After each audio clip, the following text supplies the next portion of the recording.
Hola gente, ¿qué tal?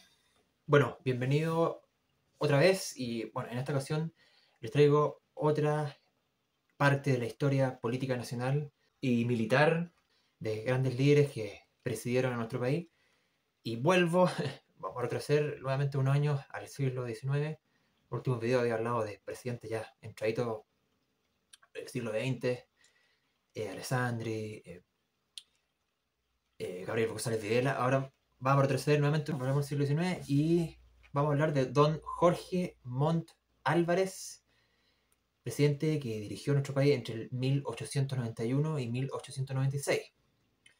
Jorge Montt, que, bueno, por el apellido, ¿no es cierto? Montt, toda la reconocida familia Montt, núcleo Montt, de la aristocracia, con alta presencia en la política, una familia de renombre en la época, varios parentescos antiguos, figuras importantes. Bueno, hablé en un video anterior, muchas veces atrás, Manuel Montt, Pedro Montt. Bueno, Pedro Montt fue el hijo de Manuel Montt, pero Jorge Montt no tuvo lazos tan cercanos, digamos, de primer grado con ellos, fue más alejado.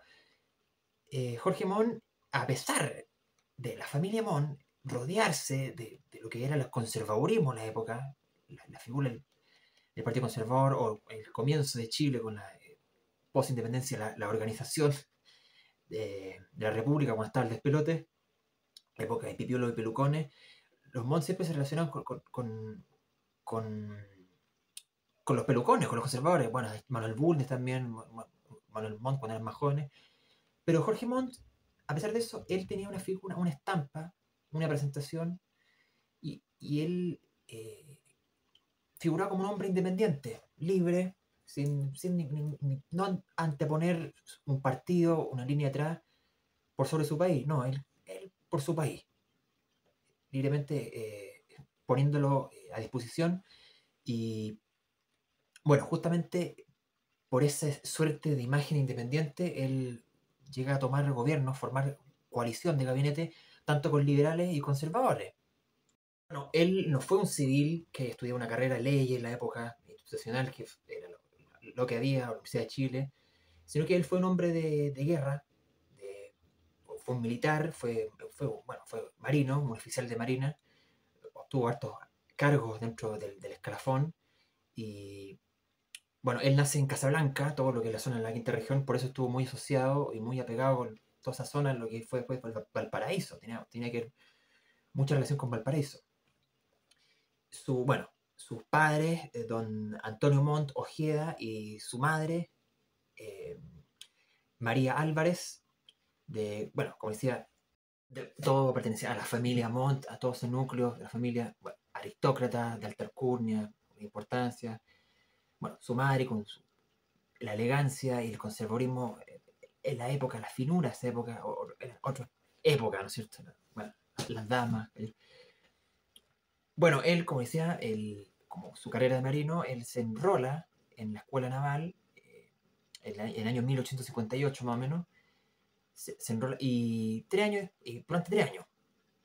Y bueno, los primeros enfrentamientos que tuvo bélicos, donde se enfrentó en la defensa de la Armada chilena, esos 3 años después que ingresa a la escuela naval y participa en la guerra contra España, esa guerra que sucedió en el 1865, creo que hablé en un video anterior, no sé si se acuerdan, y en el combate de Papúo, él participó, muy histórica ese combate, y estuvo en la toma o la captura de la Covadonga. Bueno, él después contrae matrimonio con doña Leonor Friedrich Ledesma, bueno, una señora también elegante de la época, fue su primera dama y ama de casa, ¿cierto? Tuvo 3 hijas con ella, Elisa, Leonor, igual que su madre, y Teresa.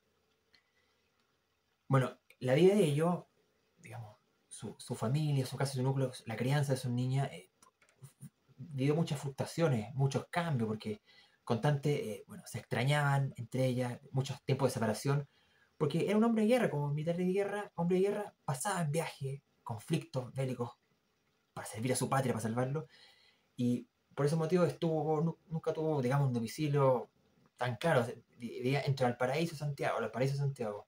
bueno, uno de los conflictos que por lo que estuvo con ese, digamos, esa vida familiar media, tormentosa, en el sentido de no verse siempre, el que le dije, la guerra contra España, y él participó, y muy destacadamente, y fue un líder prácticamente, lideró navío, incluso, en la guerra del Pacífico, en 1879, ¿no es cierto? Y él, en 1877, unos añitos antes de la guerra del Pacífico, es elegido como comandante de la Esmeralda, nada más y nada menos, y participa, bueno, en la serie de campañas y misiones de la Armada, en el norte, en la zona norte, bueno, fue todo el conflicto, ¿no es cierto?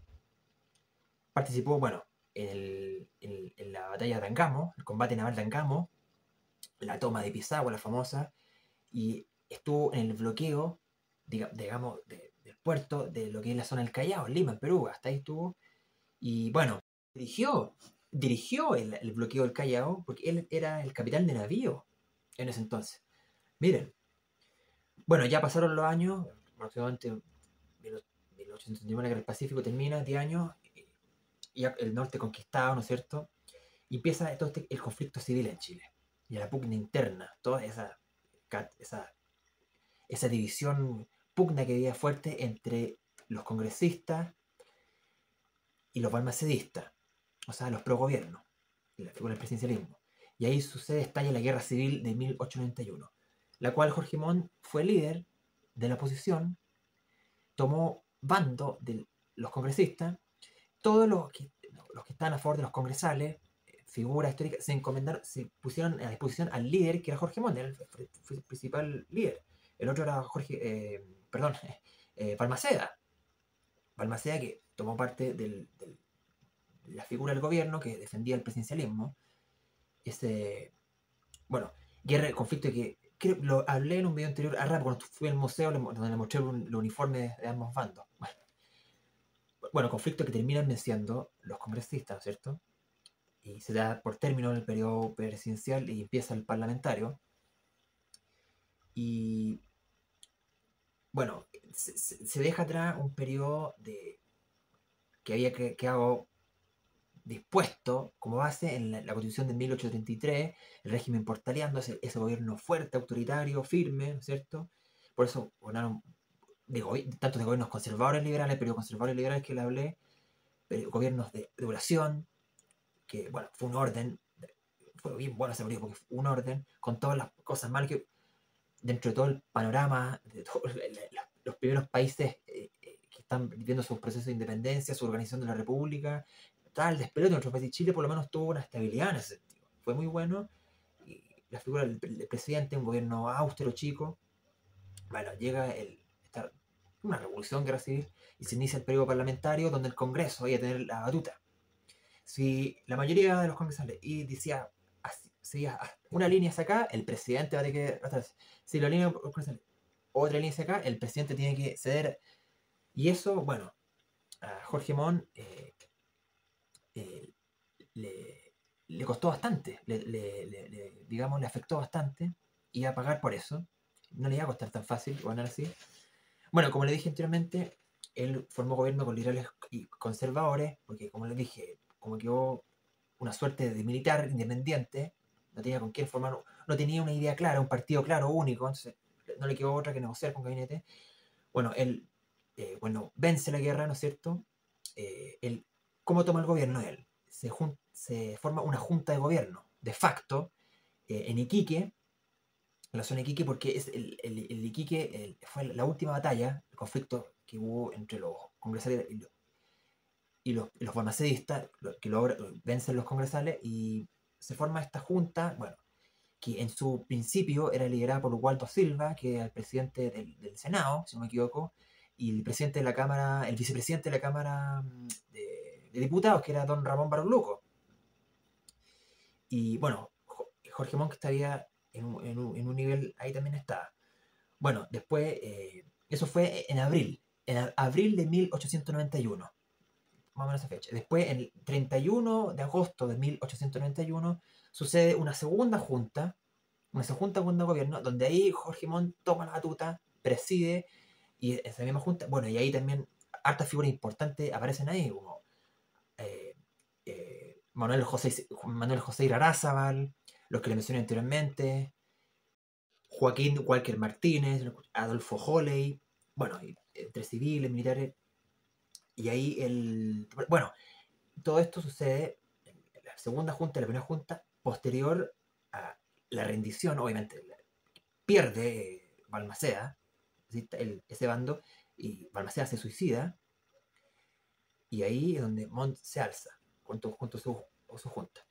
Pero cuando Balmaceda se suicida, no queda él al tiro en la junta. Sucede, bueno, este interinato, por así decirlo, gobierno interino del general Baqueano, de un día, un par de días interno, y ahí es donde se llega a la junta de gobierno, y ahí Montt y sus secuaces. Bueno, están, como digo, de facto, y después, en el mismo año, 1831, el 18 de octubre, ocurren las elecciones, donde no había ningún candidato y se presenta como candidato único Jorge Montt, era el único, Jorge Montt Álvarez, y gana, obviamente, bueno, creo que en esa época se elegía por votos electorales, ¿no es cierto? Por 200 y tantos votos electorales, por ahí. Bueno, bueno, en esa época, como los liberales venían en auge, porque los últimos gobiernos eran liberales, Balmaceda liberal, Aníbal Pinto Garmendia, etcétera, venían en auge controlando el Congreso, los conservadores estaban muy mal el número de Congresos. En esa elección los conservadores subieron y el Congreso quedó apate, por así decirlo, bien tenso. No hay una mayoría clara, quedó en números iguales. Y en menor medida abajo también están los nacionales y los radicales, el Partido Radical que ya había nacido hace algunos años. Y por eso también a Montt no le tuvo que otra que tomar impulso y formar gabinete con todos. Y en eso se fijó en la persona, en el mérito, en su habilidad. Más allá si era liberal o conservador, en la persona. Bueno, su gobierno. Así parte entonces su presidencia poniendo, ensayando, de todo, como decir, un tambaleo, un baile de ministerio. Y partió con Barluco, el que había mencionado, Ramón Barluco, que no duró más de 9 meses el poder. Y bueno, ahí empezaron las pugnas y la unión sagrada, que era esta unión que está los liberales radicales con los conservadores, los dos primeros, liberales y radicales, los terminan rompiendo a irse en contra de los conservadores porque los liberales y radicales, como estaban unidos, tenían un poquito más de quizás leve poder más contra los conservadores y presionan y logran sacar a otro ministerio que era importante, un ministro que era Pedro Montt, la figura de Pedro Montt, que también era conservador, hijo de Manuel Montt, ¿no es cierto? Que era, incluso después de ser presidente, ¿no es cierto? Pedro Montt, corte más nacional, Pedro Montt lo sacan y los liberales radicales ponen en ese mismo gabinete a Enrique MacIver. Enrique MacIver, que fue un radical, militante del Partido Radical. Toda esa serie de rotativas que se iban cambiando, los ministerios que había en esa época, que eran pocos, no eran muchos. Por un lado, bueno, lo que había dejado la Constitución de 1883. Poquitos ministerios, gobierno austero, unos números de senadores, diputados piola, no como ahora que, bueno, la otra época. Diego Portales, don Diego Portales. ¿Cómo se llama? Eran, bueno, Ministerio de Guerra, de Defensa, un hombre que, ¿cómo se llama? De Justicia, eran todos esos ministerios y ahí se iban cambiando, interpelando, moviendo con un sinfín de indecisiones, de pugna interna. Y así se demostraba y empezaba la famosa rotativa ministerial. El despelote, no se ponían de acuerdo en nada.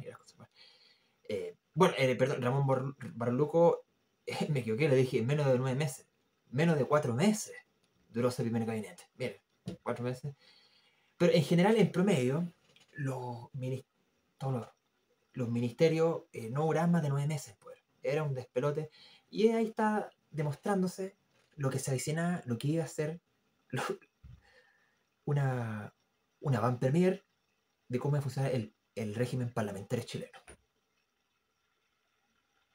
Se dejó al lado todo ese gobierno fue, bueno, lo que antes de Balmaceda, bueno, liberal conservador.